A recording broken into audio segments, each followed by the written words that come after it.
ازيك يا شباب؟ عاملين ايه؟ ايه الاخبار؟ طبعا احنا النهارده كان يوم مش ظريف، عشان حصل فيه كده كذا حاجه، سواء بقى نادي الزمالك او لمنتخب مصر للشباب. يعني شفنا المهازل اللي حصلت. احنا كده اول حاجه، بس رسميا كده احنا خلاص، يعني بنسبه 95% الزمالك اوت، يعني بره خلاص من البطوله الافريقيه. وده طبعا واضح قوي ان فيرا اصلا مستفز، يعني بيحاول يخلص على نادي الزمالك على قد ما يقدر، قبل ما يمشي، وبيحاول يزهقنا عشان يمشي ياخد الشوط الجزائي. يعني انا مش عارف اساسا الاداره كانت مستنيه ايه منه، او مستنيه عليه ليه اصلا. بس خلاص، وعامة النهارده كمان اهو الاداره كمان مشيت. انا كنت بصراحه مع مشيان الاداره، فهي الحمد لله جت من عند ربنا. طبعا انا مش عاوز مرتضى يتحبس ولا يحصل له حاجه وحشه ولا قدر الله، لا لا خالص. انا ده كل ده ما يهمنيش، بس انا كنت شايف ان مرتضى منصور وجوده في الزمالك بقى بيضره اكتر ما بيفيده. الراجل من ساعه ما جه من اول خالص، حتى كان من 2005 تاريخه معانا مش حلو. يعني نقول ايه بالبلدي كده، حظ مش ماشي. عشان بس في ناس كتير جدا بتهاجمني وتقعد تقول ان انا ضده، ومع مثلا دكتور كمال درويش او كابتن حسين لبيب. انا مع ده ولا مع ده ولا مع ده، ولا اعرف اي حد خالص. انا مع الارقام يا جماعه. الفتره بتاعت كمال درويش كانت احسن فتره في تاريخ النادي الزمالك. بعد كده حتى كان الفتره مع كابتن حسين لبيب لما جه نادي الزمالك، قعد فتره بسيطه حوالي ايه 4 اشهر. وكان في اسوأ ما يمكن. يعني كانت الزمالك، يعني الزمالك فعلا كان بينزل. راجل ما شاء الله اخذ بطولات في كل الالعاب، مش في الكوره بس. فلكن مرتضى منصور اول حاجه جه في 2005، في 2005 لما الزمالك كان فوق.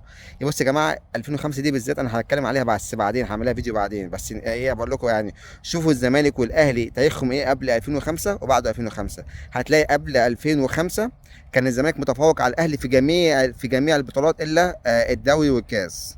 يعني انت لو شفت بطوله ابطال افريقيا، الزمالك كان واخدها اكتر من النادي الاهلي. السوبر الافريقي كان الزمالك واخده اكتر من النادي الاهلي. السوبر المصري كان الزمالك واخده اكتر من النادي الاهلي. الافرو اسيوي الزمالك واخده اكتر من النادي الاهلي. ما عدا بطوله الدوري والكاس. وحتى كمان بطوله الدوري والكاس ما كانش فيه الفجوه الكبيره دي. من ساعه بقى الكارثه السوداء من 2005 لغايه دلوقتي، اللي هي اللي في اول مره جه فيها المستشار مرتضى منصور. لا هو كان جه طبعا، انا عارف ان هو جه وبعد كده اتشال، بعد كده قعد يجي ويجي ويمشي، يجي ويمشي. هو وللاسف ممدوح عباس اسوأ اتنين مسكوا نادي الزمالك. بعد كده كمان في 2014 تمام اخذ فرصته كامله، لحد اللي هو ان لحد سنه 2020. بعد كده ايه اتشال سنه ورجع تاني. ولحد النهارده اخذ كام بطوله؟ 7 8 بطولات. شوف بقى، في المقابل احنا خسرنا كام بطوله بسبب اسلوبه، ان هو عصبي جدا، بيشتم كل الناس. خلاص بياخد قرارات مستعجله.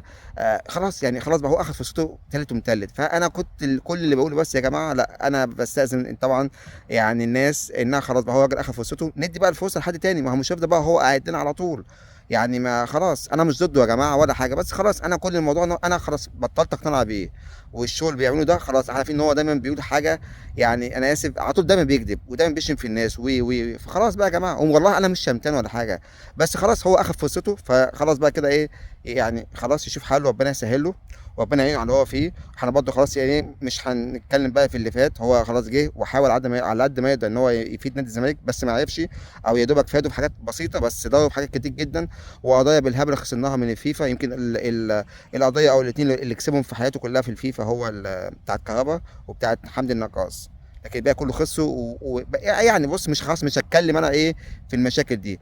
بس انا يعني مش عارف، انا مستغرب ليه الناس كتير جدا بتقول لك الزمالك هيضيع بدون مرتضى منصور. ما هو اساسا احنا ضايعين، احنا لسه هنضيع. هو في ضياع اكتر من كده؟ يعني حاليا دلوقتي اهو، انت دلوقتي انت كده رسميا خسرت كل البطولات. ومش في الزمان، ومش في الكوره بس، انت في الكوره والسله واليد والفولي. ايه ناقص ايه تاني؟ يعني انا مش فاهم الناس مستنيه ايه تاني.